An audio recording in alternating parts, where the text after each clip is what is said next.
Ratusan mahasiswa Politeknik Sekayu menggelar aksi damai dengan turun ke jalan dan melakukan pemblokiran beberapa ruangan kampus guna mendapatkan kejelasan atas hak mereka sebagai mahasiswa terhadap pihak Yayasan Mubah Sejahtera.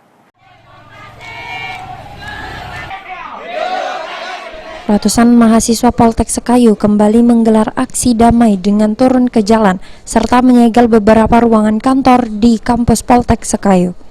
Aksi ini buntut panjang dari mogoknya seluruh dosen dan karyawan Poltek Sekayu karena gaji mereka yang tidak kunjung dibayarkan oleh pihak yayasan.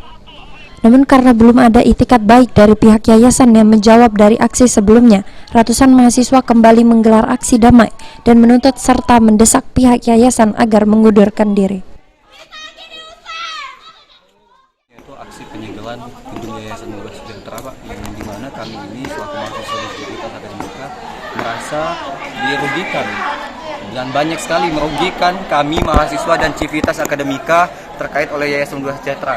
Asrama, gedung-gedung di belakang dan hidroponik itu merupakan aset yang dimiliki Politeknik Sekayu, namun digunakan secara pribadi oleh Yayasan Mubah Sejahtera. Karena itu tidak masuk ke anggaran sama sekali ke Politeknik Sekayu. Jadi teman-teman di sini menuntut haknya. Jadi kami di sini menyuarakan hak kami, begitu. Sebelumnya, ratusan mahasiswa Poltek Sekayu telah menggelar aksi unjuk rasa terhadap pihak YMS guna mempertanyakan nasib dan menuntut haknya sebagai mahasiswa Kamis lalu. Ruzi Iskandar, PAL TV.